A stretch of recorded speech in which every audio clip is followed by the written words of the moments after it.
Greetings patrons, and welcome back to Queen Tasha TV Premium, where you're getting exclusive content, including today's story about how I have been making money since I've been doing full-time RV life on the road. So let's get into it.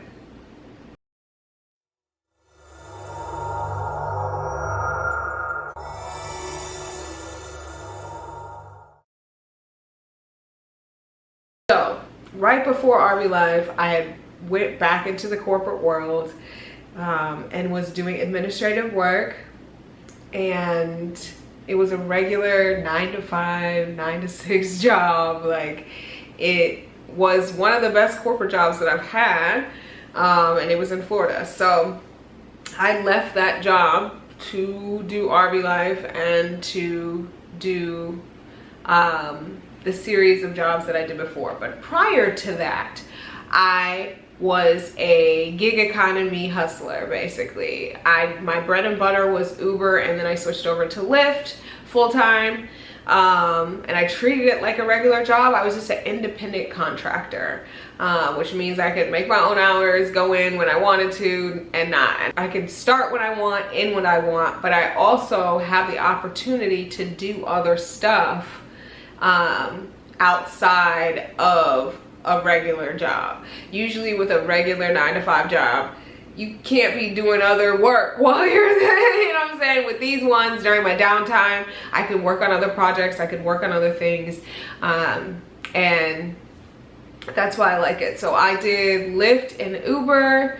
I did Postmates. I did Postmates like early in the beginning, and that was before Uber Eats and DoorDash and all the ones that they have now.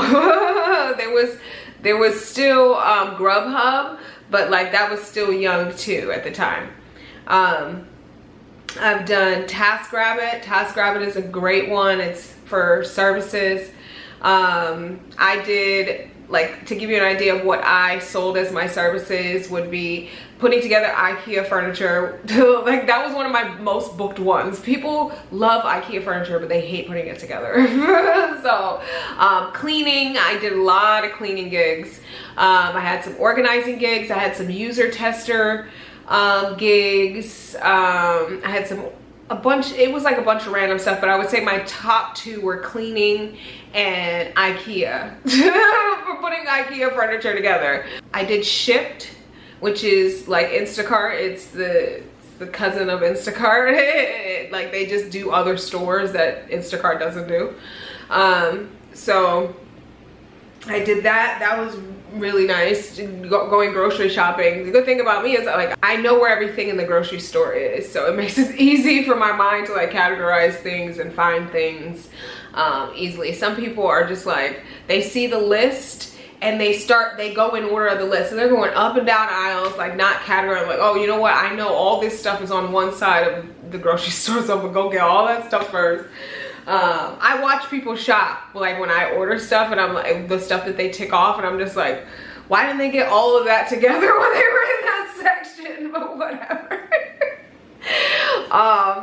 So yeah, I've done a lot of those things. So let me get into now what I've been doing for the last almost 4 years to fuel my life and travels while I've been doing full-time RV life and full-time traveling. So let's start back year one. So this is back when I had my 34-foot Class A RV, and that was my first RV.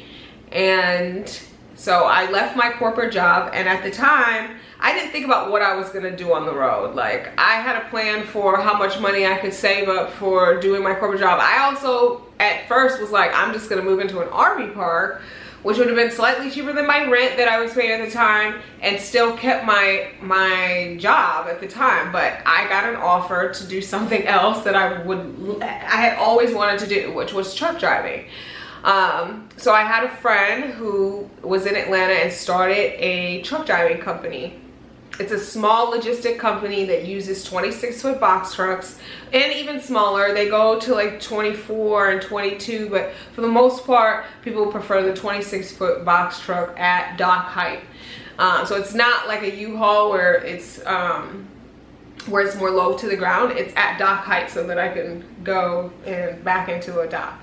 And I learned how to truck drive, and then me and my little dog, we trucked around the whole country for a couple of months on and off. So let's see, I left and then I went to Costa Rica for 10 days, and then I came back and started working for him in like August.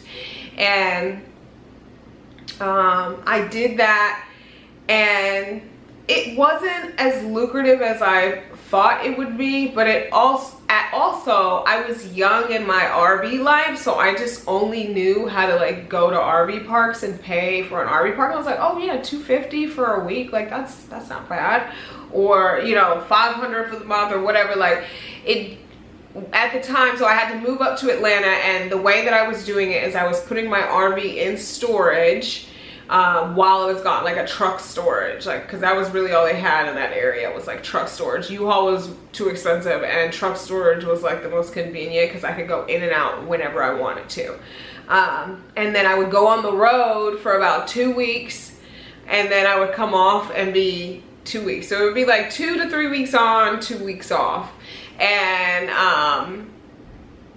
I would usually just go and park and stay at an RV park, and so that burned through a lot of my cash at the beginning, but that's how I was living. I was just like going, and it was like a hustle in the sense of like the way that the work is gained, if you know anything about truck driving logistics. So there's some people that have dedicated routes, like they work in their town or they go on the road, OTR, to go to a certain place, or maybe they work for a certain company and they go and they come back and they have a regular schedule. With this, it's similar to still hustling like Uber, in the sense it's like you're waiting for something, and there's a broker and there's a booker and there's all these people involved in like getting the work, which I wasn't involved in. I just waited in the truck, waited for somebody, because one thing I can do is drive. Okay, I did Uber and Lyft for 3+ years. 4 if you count the winter and the in-between times that I did it. Probably about 4-ish full years. And I'm no stranger to big vehicles, so truck driving was easy for me. And there's plenty of companies out there that will hire you. I didn't have to get a CDL license. I didn't have to get any regular license. I did have to do the DOT physical. And then my guy, he didn't require me to get a drug test. He knew I smoked, so he didn't care. He was just like, don't get in trouble, you know, like.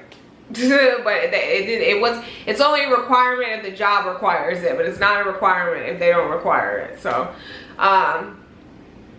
but you do have to get a DOT license in order to do truck driving, and he paid for that. You just go to the doctor and it's like a regular little dumb thing. Can you hear? Can you see? You know, can you feel? That kind of thing.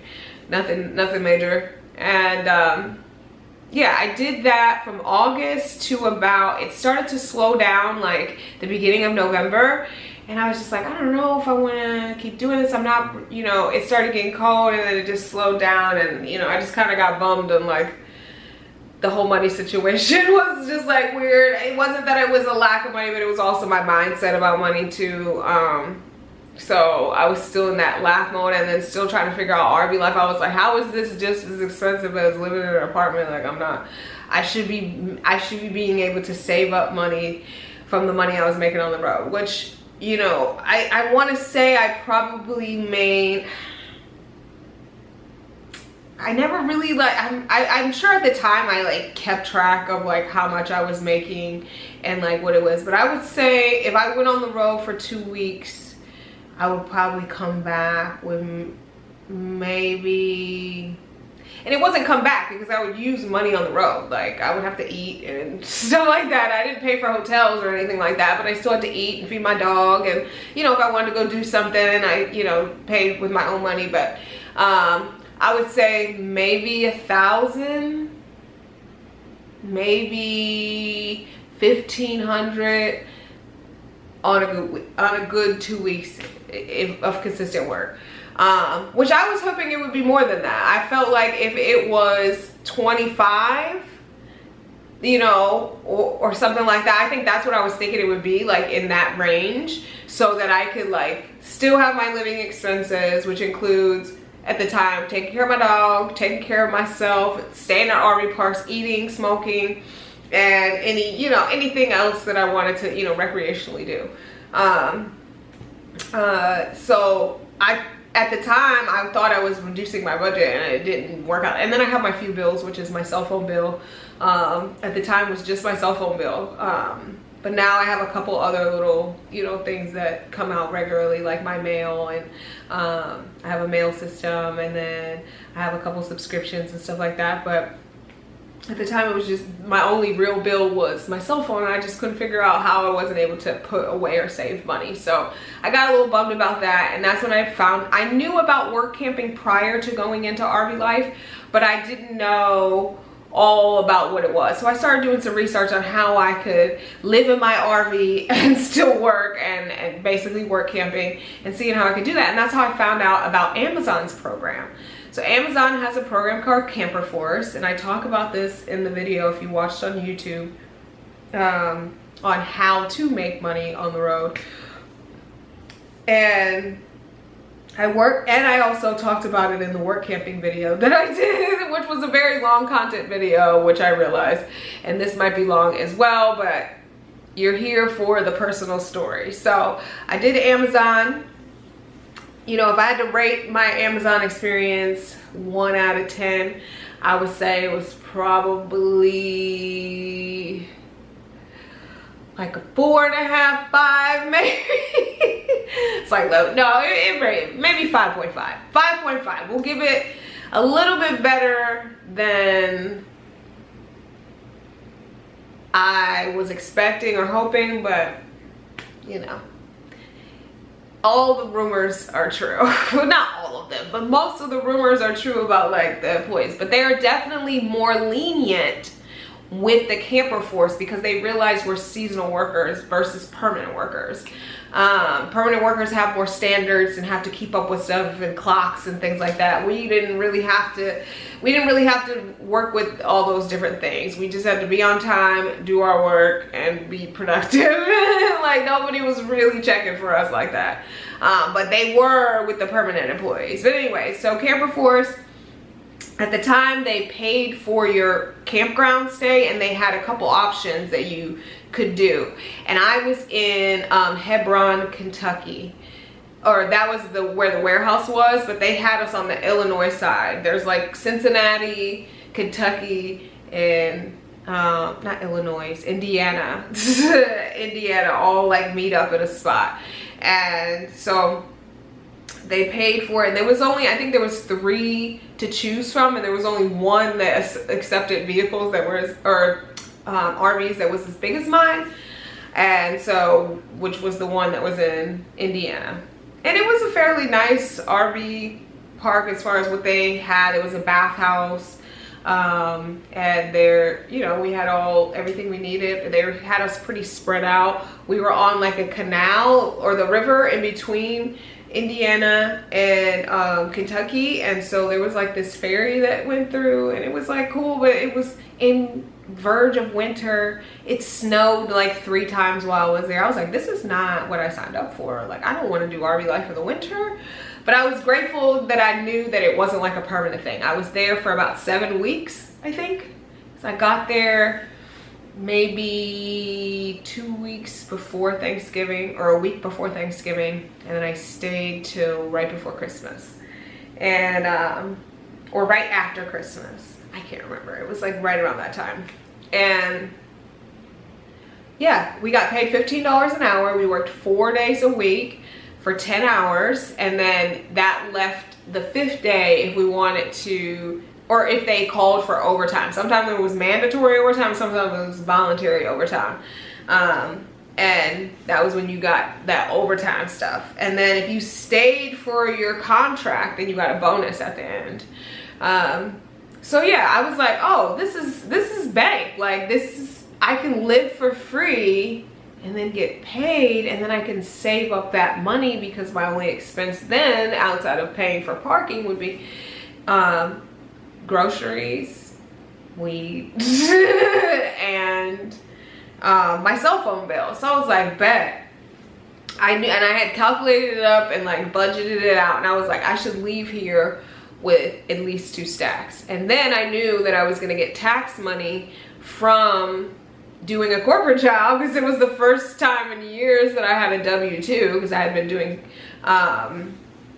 1099s, Schedule C's, and all tax stuff where you don't pay, but you try to do all the stuff so you don't have to pay. Then you don't have to pay during tax season, which I did. I never had to pay. I think I had to pay state tax like a little bit because of working for Amazon.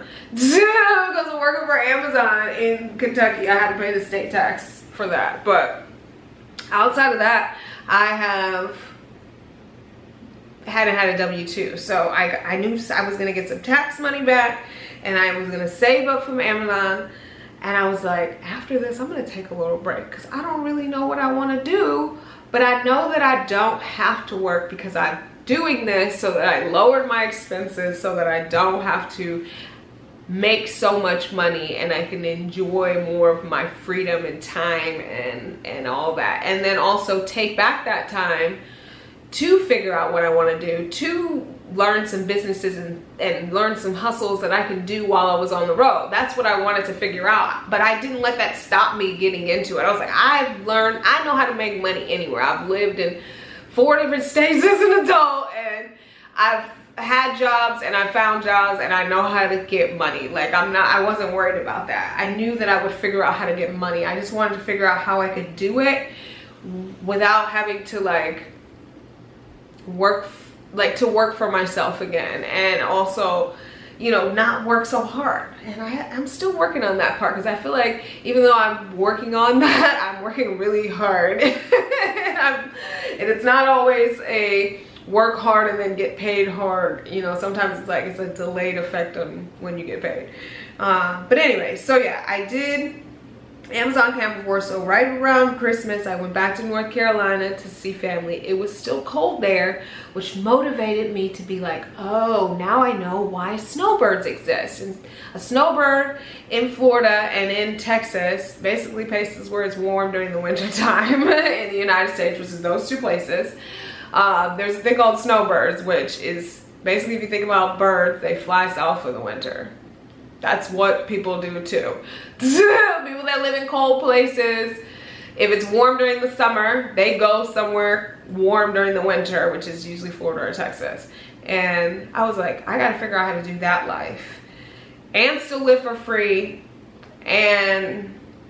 but still make, and then try to figure out how to make money while I'm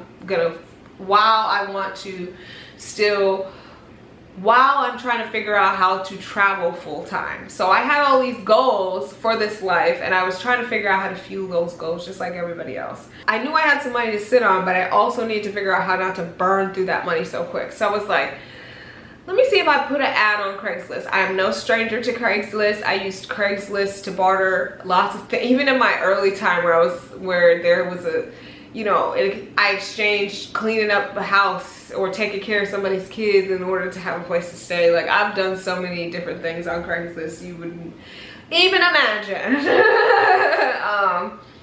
But I put an ad on Craigslist in the housing wanted and temporary housing, or temporary and subleasing section, something like that. And I basically put an ad on there, a picture of my RV, the time it was me and my dogs. I had a picture of my dog, and I told a little story about myself, you know, what I've been doing, what my goals are. And then I said, I'm looking for a place to park up and get a hookup. I need electric and water, preferably. I had a compost toilet, so I knew I didn't need sewer.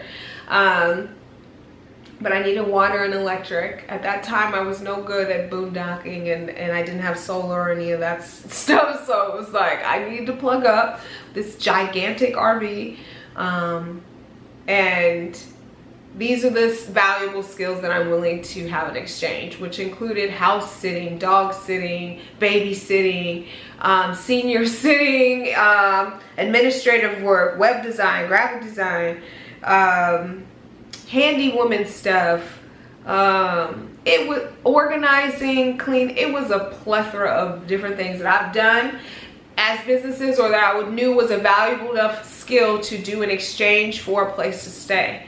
And long story short on that situation, and I'll tell another story about my barter camping setup, but I weeded through some creepers and found some people who are actually genuinely wanted to help and barter and do an exchange in which I was asking for that sound good to me, sound safe to me. And it worked out 3-4 years in a row now. So I mean, I've figured out something that I would love to provide for the community at some point, some type of barter camping platform. We'll see what happens. But yeah, so here we go. So that allowed me to sit with a little bit of money for a couple of months. I went back to Florida. I went back to truck driving for a little bit just to stash up a little bit more cash. And then that got me to Florida in about early March. So from March to June, I had no income coming in. I was living off of savings that I knew that I had put away, or that I had coming. And so a little bit more money from truck driving, my tax money, and the money I made from Amazon was a couple stacks that I just sat on from March, April, May into June. So about 4 months of just chilling. During that time is when I started my deodorant business. So I started making that in my RV, and then I was like, I'm gonna sell it on Etsy. And so I started selling it on Etsy. The beginning it sold a bunch of, with my friends and stuff like that, but then it slowly fizzled out. But I was just like, that's a little income stream that I could always have. It's already set up. I went through all the thing, and then I ended up redoing it later. But yeah, that was something I was like, oh, let me experiment with that. That's not gonna be too much money to invest in, and I can do that. I'm already making my own deodorant for myself, so I can make one for somebody else. And at the time I did it made to order, and now I make batch orders because it just makes more sense time-wise. And also I also want to vend and stuff like that, so that's why I've changed up the model of that business to making it just Etsy or online, to now to be able to purchase it in person. So also during that time is when I started to get the courage to do YouTube. At that time I started a little YouTube channel, but I didn't really have anything on it. I think I was just like really timid to get in front of the camera, which I still am because I'm rambling on, but I don't know how long this video is gonna be, and I don't know how much I could cut out besides dead time and what I'm saying right now that will help make it shorter. But I'm giving you the real story so that you can know exactly how I did it, and hopefully this inspires you in some way to still do it and know that you don't have to have it figured out, because I'm still figuring it out. But yeah, I was doing shop kicks, field agent, and a couple other little ones where it's like you go and scan stuff, or receipts, or little surveys, audits at stores where you go and see the prices, to check the prices of stuff. And I've also done secret shopping, and all of these are just like little micro gigs, anywhere from like a couple of dollars, under $5, to I think the most I've gotten paid for one is like $25 or something. But I tried all of those little things. The surveys,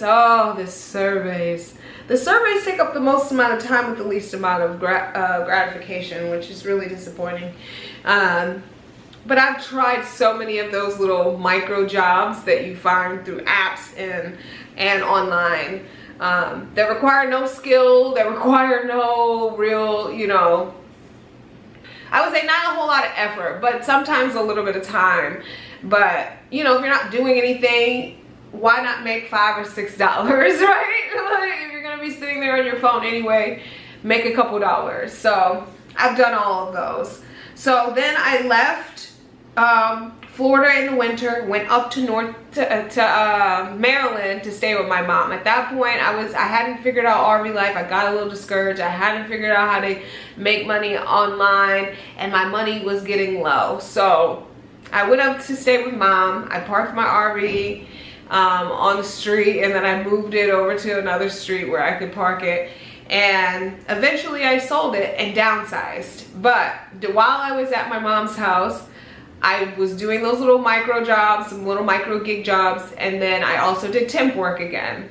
From the temp work, because I was staying with my mom, thank you, Mom, for allowing me to stay there for free. It was one of 2 times that I've ever gone back home for a short amount of time.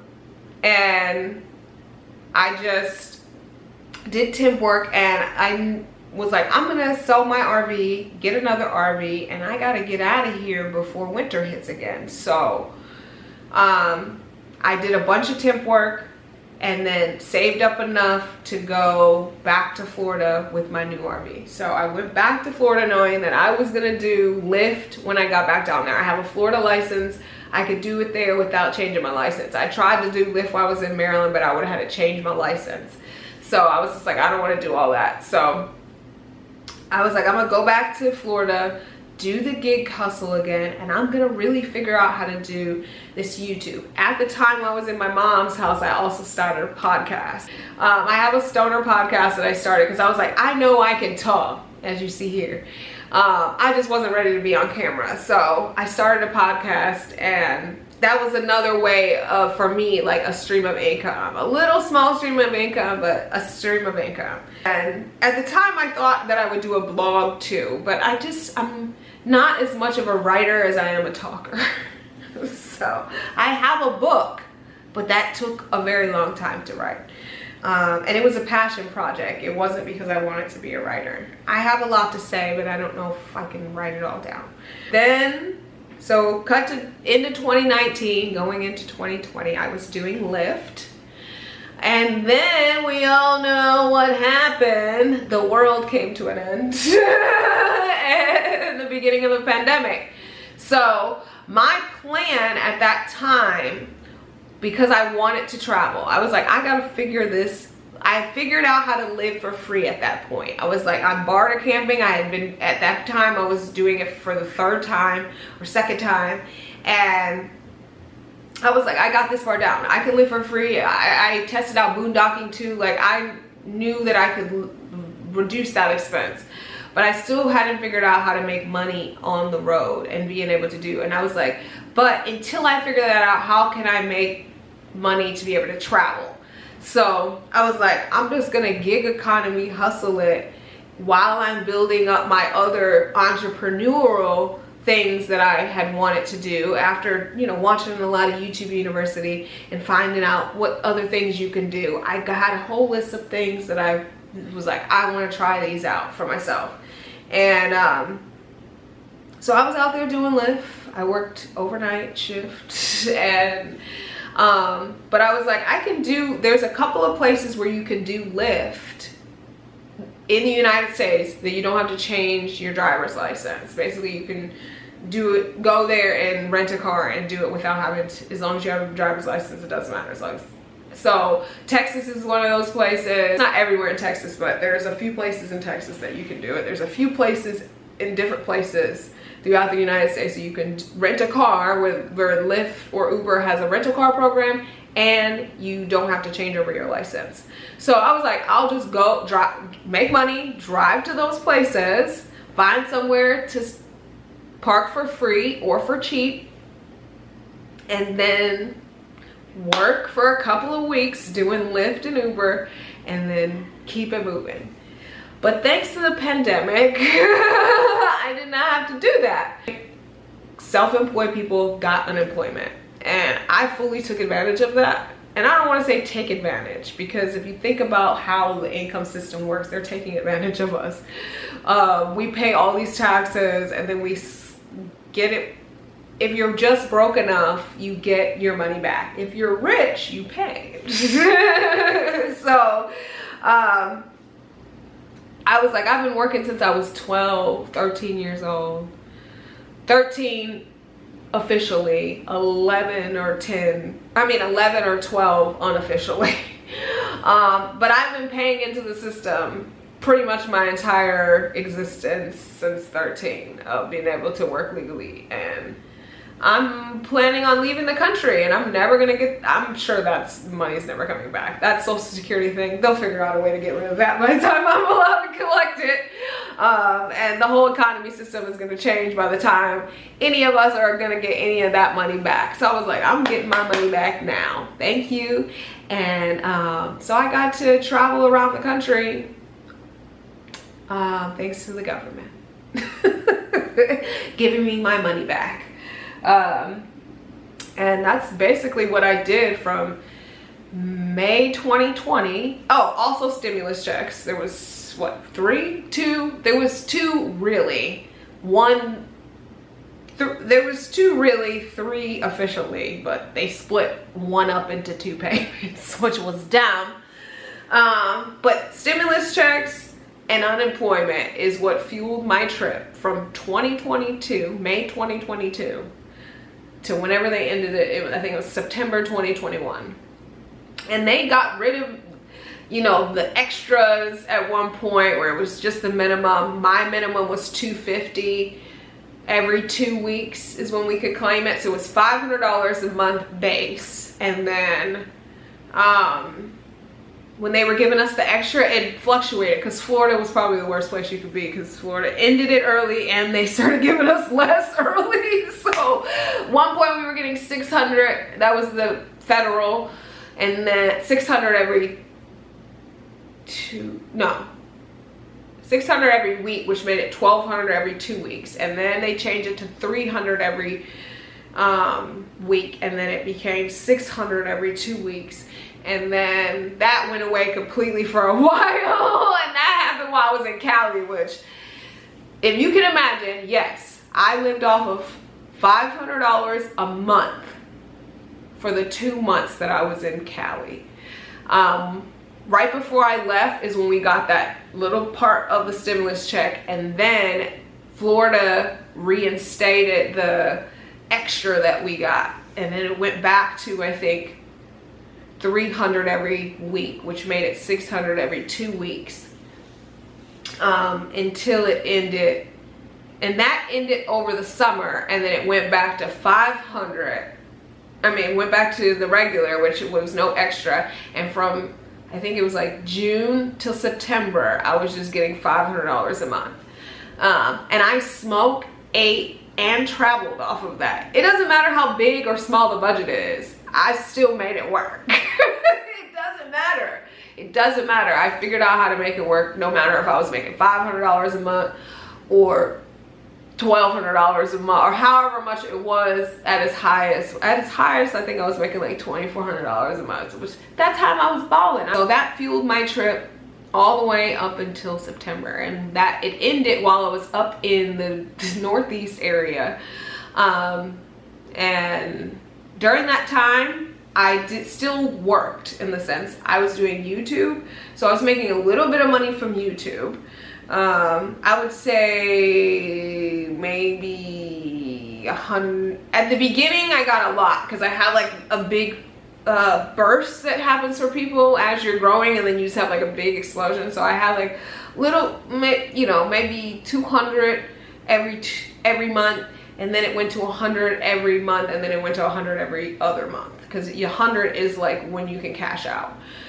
So it hasn't been anything.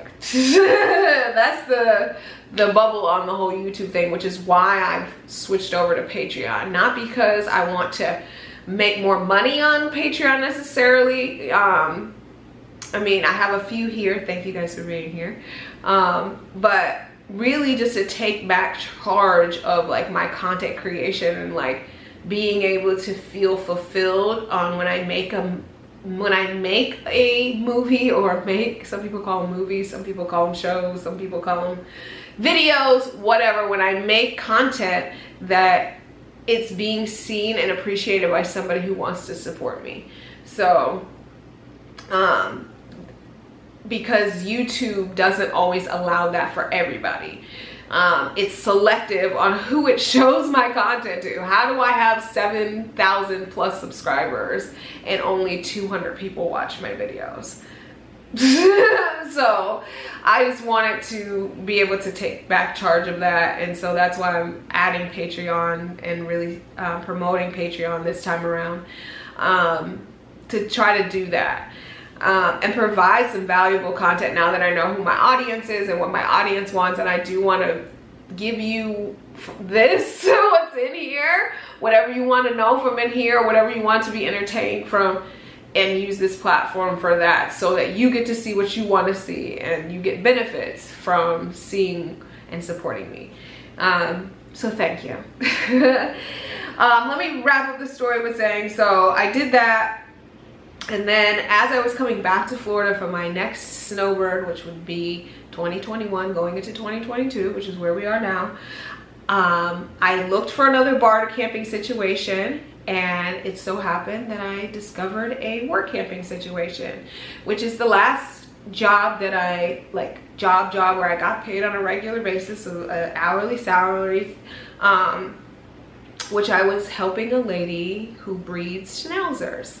I lived and worked on the property, and basically I was a dog care nurse. Like, it's a breeder, so there's always dogs that are pregnant or getting pregnant, so helping with getting them pregnant, and then when they're pregnant, taking care of them, and then when they have the baby, helping taking care of the babies, and then when the babies go, little puppies and little fluffy fluff puppies, you play with the puppies and give them love, you take care of the puppies and feed the puppies and play with the puppy. It clean up a lot of poops. You're constantly cleaning up poop. I'm so glad I'm not cleaning up poop right now.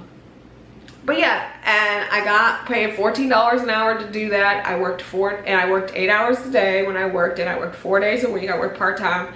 I worked 4 days a week before 2022, and then in January, after I came back from Costa Rica, I went down to 3 days a week. We got paid weekly. It was independent contractor, so there was no taxes taken out. And I've been also working on so many things, planning events. I have a whole list of things on what the empire includes, which is focusing on YouTube and Patreon. I'm gonna be starting doing freelance work, web design and video editing. I have Star Quality Organizing, which is where I plan my events and retreats.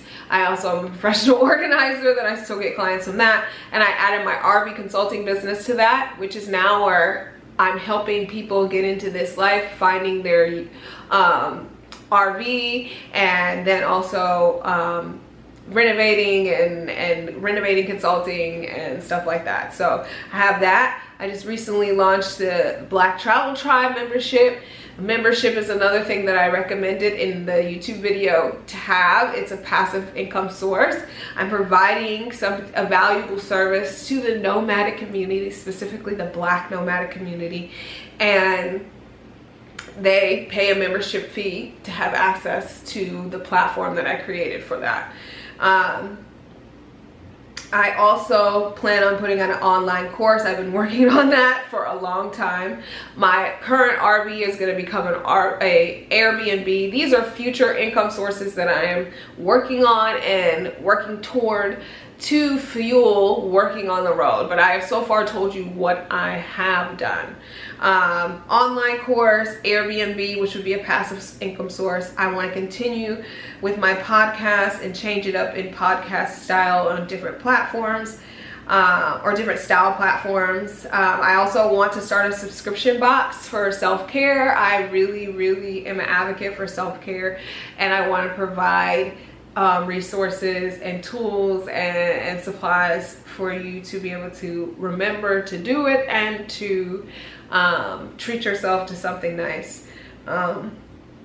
And I'm working on consulting, motivational speaking, all types of things. There's so many different things. I am a serial entrepreneur. I like working for myself. I know how to make money. I am no stranger to knowing how to budget and reduced my expenses in going into this life so that I didn't have a whole lot to, or need a whole lot of money to live comfortably. And basically, I'm still figuring it out. I'm still figuring it out, but this is how I've made it work. If you're trying to figure out how to make it work, just do it. Just do it. If you're no stranger to making money, then you will figure it out. That's how I've done it. I've gone from one income source to the next, and I've had multiple income sources the whole time. It comes with making money, but also knowing that you don't need to make a lot of money to do this life, and learning how to budget out so that you are reducing your expenses, having left over from your income so that you can do what I'm doing now, which is taking a break from RV life to go travel. I am in Mexico, and I will be in Mexico for a month, but this was a planned trip. This is a planned intention to travel and be able to have the money to travel. So I got some extra bonus money on my taxes, which is why I had the extra to be able to come this long and to treat myself. So that is the long story short of how I make money on the road and how I've been making money as a full-time RVer and full-time traveler. Thank you for watching. Peace and blessings.